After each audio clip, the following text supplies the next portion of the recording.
The Water Dancer by Ta-Nehisi Coates. And I could only have seen there on the stone bridge a dancer, wreathed in ghostly blue, because that was the way they would have taken her back, and I was young, back when the Virginia earth was still red as a brick, and red with life. And though there were other bridges spanning the River Goose, they would have bound her and brought her across this one. Because this was the bridge that fed into the turnpike that twisted its way through green hills and down the valley before bending in one direction, and that direction was south. I had always avoided that bridge, for it was stained with the remembrance of mothers, uncles, and cousins gone Natchez way. But knowing now the awesome power of memory, how it can open a blue door from one world to another, how it can move us from mountains to meadows, from green woods to fields caked in snow. Knowing now that memory can fold the land like cloth, and knowing too how I had pushed my memory of her into the down there of my mind, how I forgot but did not forget. I know now that this story, this conduction, had to begin there on that fantastic bridge between the land of the living and the land of the lost. And she was putting Juba on the bridge, an earthen jar on her head, a great mist rising from the river below, nipping at her base heels, which pounded the cobblestones, causing her necklace of shells to shake. The earthen jar did not move. It seemed almost a part of her, so that no matter her high knees, no matter her dips and bends, her splaying arms, the jar stayed fixed on her head like a crown. And seeing this incredible feat, I knew that the woman patting Juba, wreathed in ghostly blue, was my mother. No one else saw her, not Maynard, who was then in the back of the new Millennium Chase, not the fancy girl who held him wrapped with her wills, and most strange, not the horse, though I had been told that horses had a nose for things that stray out from other worlds and stumble into ours.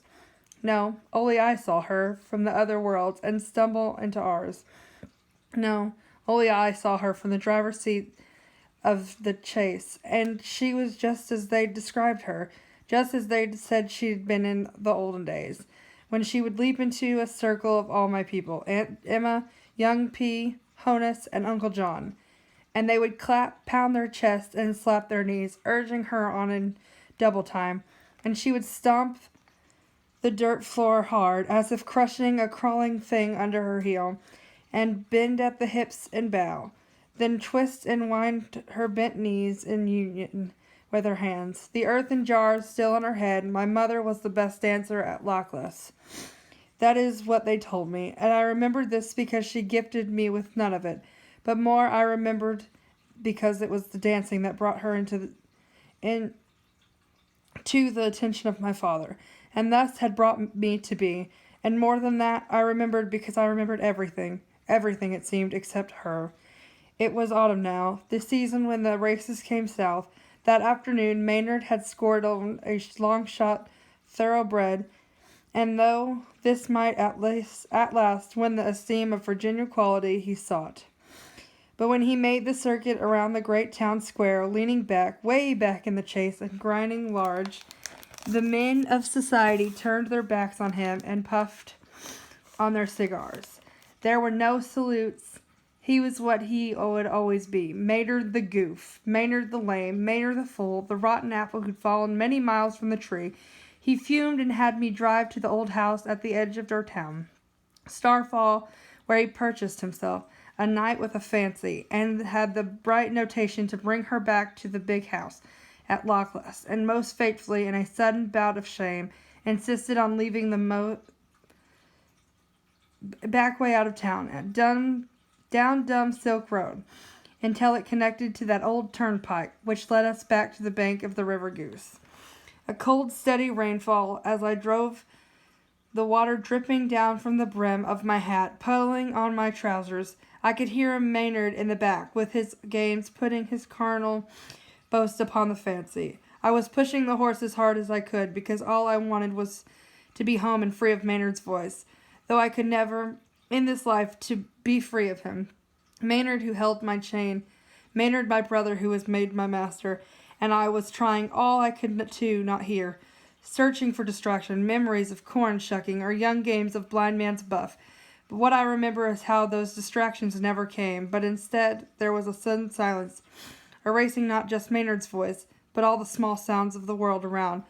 And now, peering into the pigeonhole of my mind, what I found were remembrances of the lost men holding strong on watch night, and women taking their last tour of the apple orchards, spinsters remaining their last tour of the apple orchards, spinsters remaining their own gardens to others, old codgers cursing the great house of Lochless, legends of the lost, bought across the baffled bridge, legends emoted in my dancing mother.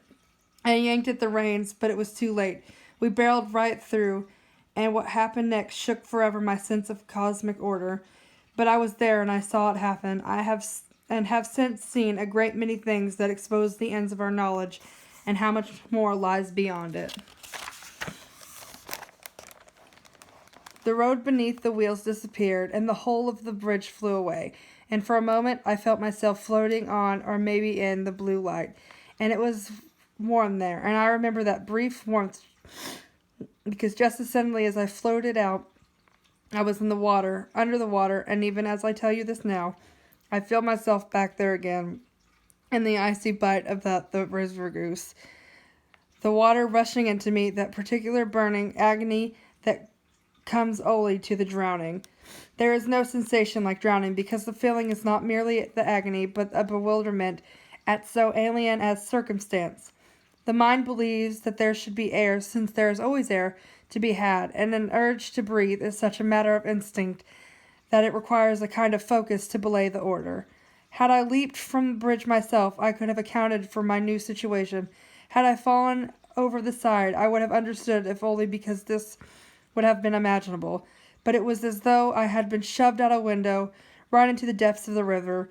There was no warning. I kept trying to breathe. I remember crying out for breath, and more I remember the agony of the answer, the agony of water rushing into me, and how I answered that agony by heaving, which only invited more water. But somehow I steadied my thoughts. Somehow I came to understand that all my thrashing could only be hastened by my demise.